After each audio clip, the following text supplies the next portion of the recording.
Gracias por estar con nosotros en esta segunda emisión de Noticias Monumental. Sorprendentemente, la noticia de este fin de semana en los Estados Unidos no fue el COVID, pese a que ha dejado una enorme cantidad de muertos. Es el país que más muertos suma al COVID-19 y más casos en el planeta entero. Sin embargo, todo eso pasó por alto una vez que ocurrió el asesinato de George Floyd, un afrodescendiente en Minneapolis que fue asesinado por un policía. Esto ha generado las protestas más fuertes en ese país desde la muerte de Martin Luther King, pero además ha generado cosas históricas como por ejemplo ayer que se apagara la luz de la Casa Blanca, que nunca se había registrado, o que tuvieran que encerrar a Donald Trump, el presidente de los Estados Unidos, en un búnker durante una hora. Por eso es que le pedí al analista de temas internacionales de la Universidad Nacional, don Carlos Cascante, que nos acompañara unos minutos para que nos explique el contexto de lo que está ocurriendo en Estados Unidos, donde parece, insisto, que el COVID ha pasado a un segundo plano. Carlos, ¿cómo estás? Muy buenos días, bienvenido a Noticia Monumental. Ni a quienes nos escuchan. Muchas gracias, Carlos. ¿Cómo entender esto que está ocurriendo, sobre todo, insisto, en un momento de pandemia donde hay fuertes medidas en los Estados Unidos? Es el país que más suma casos, pero que este fin de semana no fue para nada noticia del COVID, Carlos. Hay, Randall, creo que dos abordajes. El primero es el estructural, que son las condiciones de los afroamericanos en los Estados Unidos. Un 20% de los afroamericanos de Estados Unidos viven en condición de pobreza. Hay altos niveles de desigualdad social respecto de lo que perciben afroamericanos y otras etnias en los Estados Unidos. Nada más por darte un ejemplo, en Minneapolis, en la ciudad de Minneapolis, hay una diferencia de alrededor de $40,000 al año en lo que percibe en promedio un afroamericano y una persona blanca, y eso explota a otros niveles. Por otra parte, en un elemento más coyuntural, la pandemia ha aumentado los niveles en que esa violencia se percibe en el día con día. ¿Por qué? Porque una enorme mayoría de las personas enfermas por COVID en los Estados Unidos pertenecen a la comunidad afroamericana. Esto se cataliza, esta violencia estructural se cataliza en un hecho concreto de abuso policial sacado de quizá de las peores actuaciones policiales que ha tenido algún oficial en los Estados Unidos, y hay que ver que eso es repetitivo en la policía de los Estados Unidos, el abuso policial hacia afroamericanos, y provoca 6 días consecutivos de protestas, algunas pacíficas, la mayoría, y otras con una enorme violencia, donde esa violencia es el fruto de estos elementos estructurales que se han dado históricamente en los Estados Unidos, y por otra parte lo que siempre se da en toda manifestación, que hay gente que aprovecha la manifestación para llevar su propia agenda, que no necesariamente es la mejora de las condiciones de vida de los que se están quejando, sino aprovechar el desorden y generar aún más violencia y caos. Carlos, sin embargo, el manejo de la crisis de alguna forma del presidente Trump ha sido muy poco común. En lugar de intentar bajar las aguas, las ha alterado todavía más con unas manifestaciones muy fuertes contra la gente que protesta.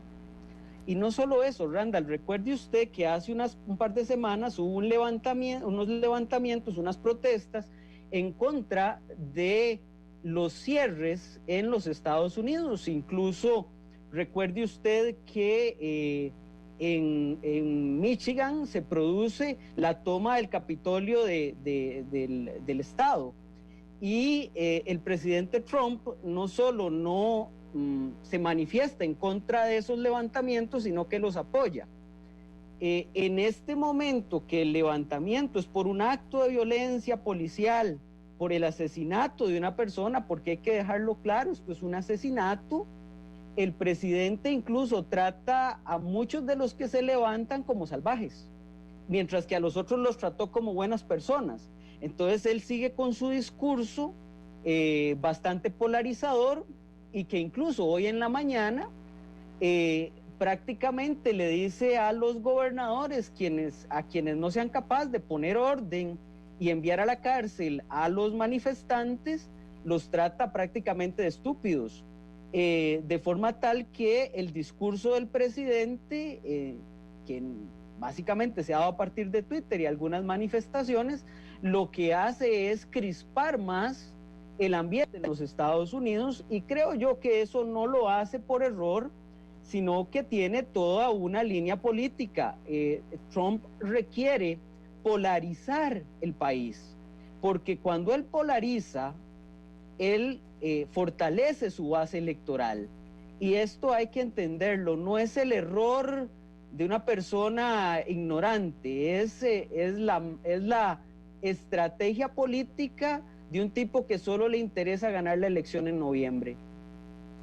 Bueno, justamente te iba a pedir por favor que marcaras este tema en medio de la elección, porque por el otro lado tenemos a un Joe Biden condenando realmente los actos de violencia, pero diciendo entendemos por qué se están manifestando, Carlos, y además Trump con una idea previa a las elecciones de ser el presidente entonces que mantiene el orden.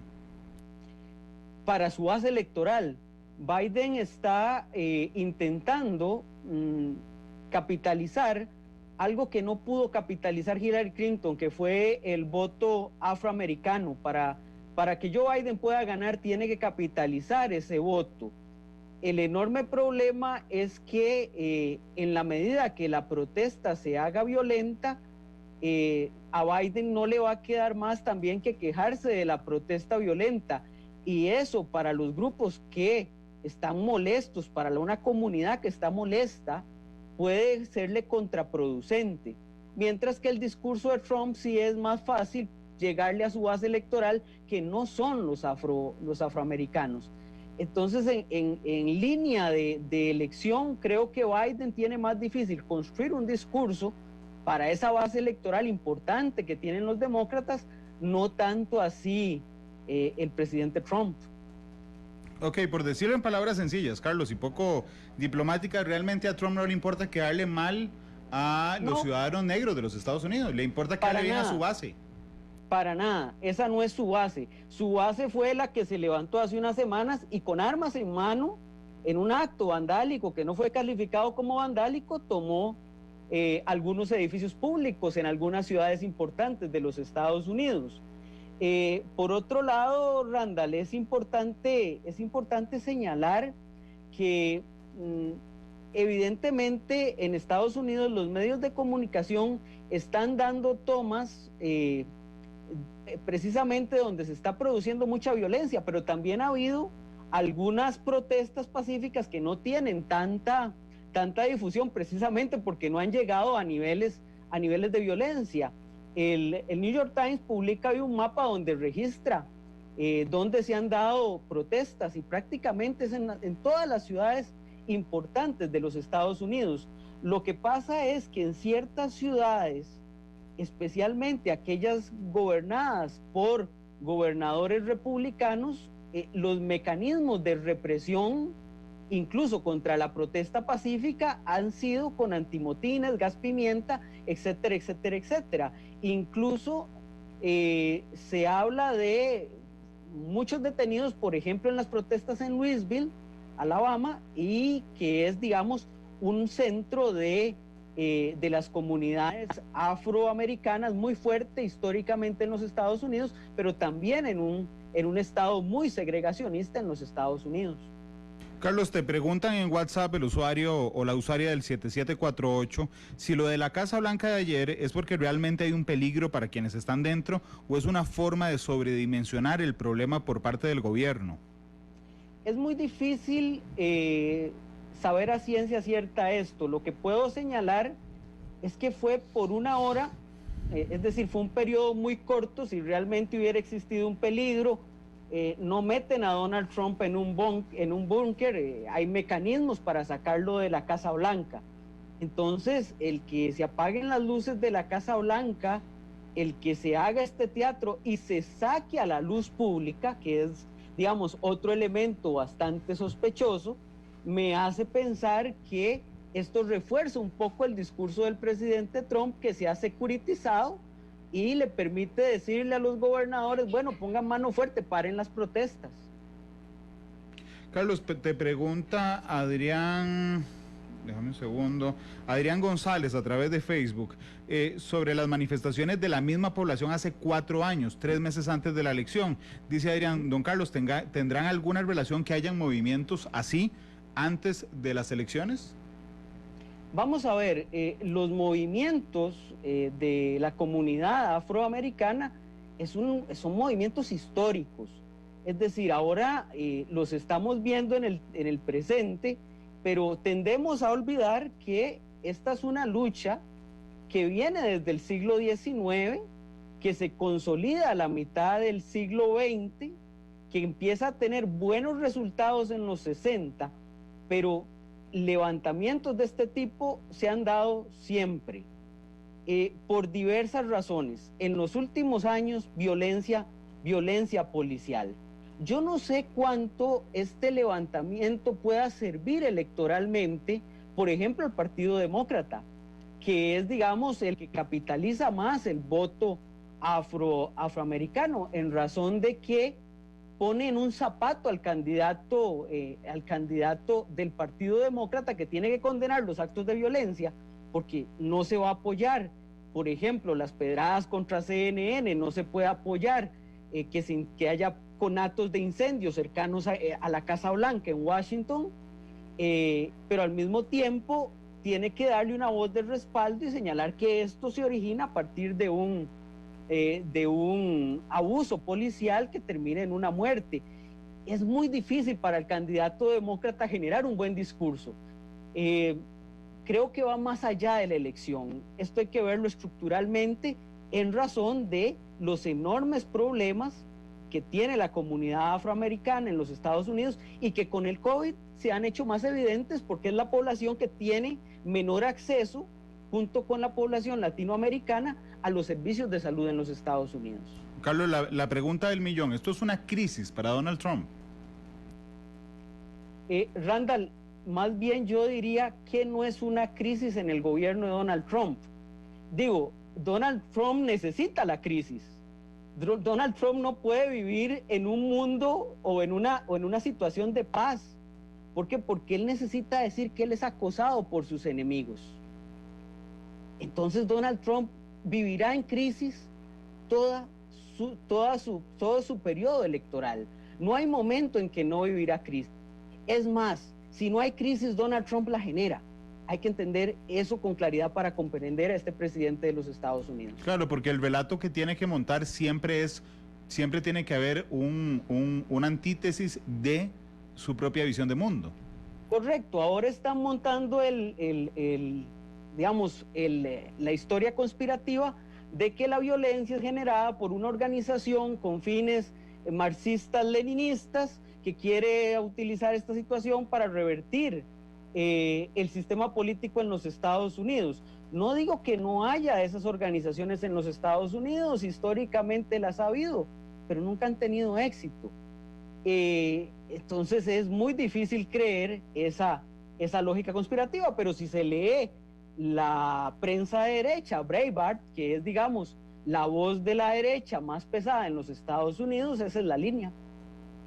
Carlos, hasta la semana pasada, siempre que había una conferencia de prensa de Donald Trump, el tema principal era el COVID-19. Incluso durante algunos meses, Fauci, el asesor en jefe, digamos, de los temas de salud, era quien tenía indudablemente mayor protagonismo. Sin embargo, Fauci se autoimpuso una cuarentena, pero además pareciera que no hay COVID en Estados Unidos. ¿Por qué lo digo?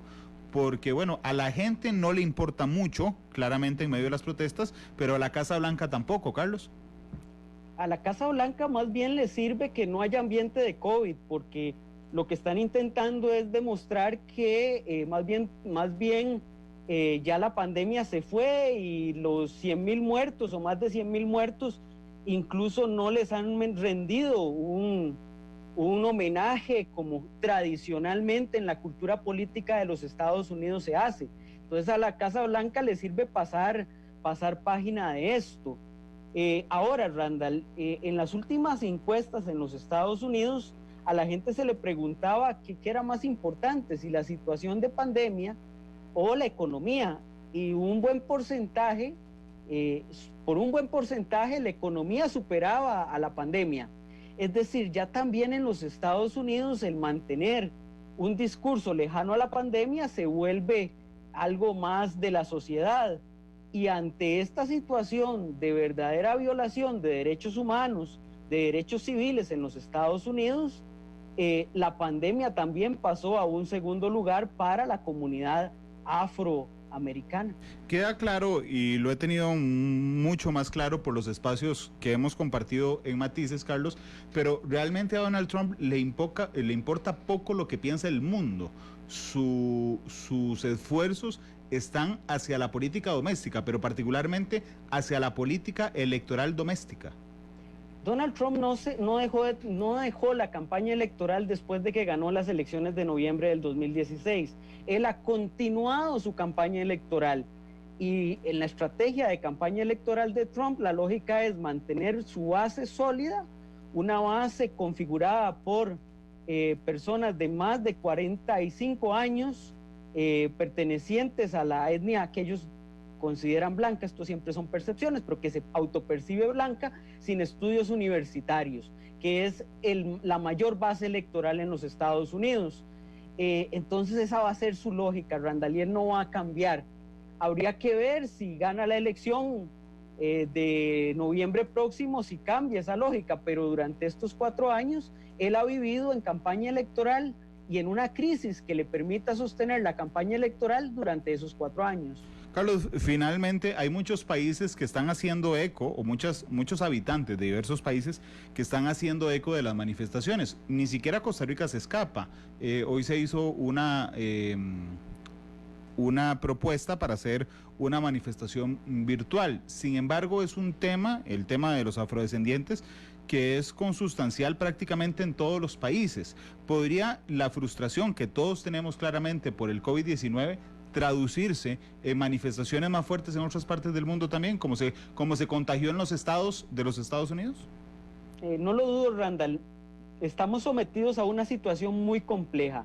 El confinamiento, las preocupaciones económicas y la injusticia que refleja la pandemia hace que estas situaciones tan graves generen un efecto rebote, un efecto expansivo, que todas las sociedades se sienten involucradas en esto. Se lo pongo así, Randall, el asunto inicia cuando este ciudadano va a utilizar un billete falso porque no tiene trabajo. ¿Cuántas personas en este momento no tienen trabajo? Y pueden pensar, caramba, ese pude haber sido yo en esta situación. Entonces eso genera una empatía, una sensación de empatía a nivel mundial que es evidente. Las manifestaciones en ciudades como Berlín ayer eran increíbles, y para no hablar y no expandir el COVID, lo que hacían era aplaudir con un ritmo específico. Entonces también las protestas se adaptan a la pandemia.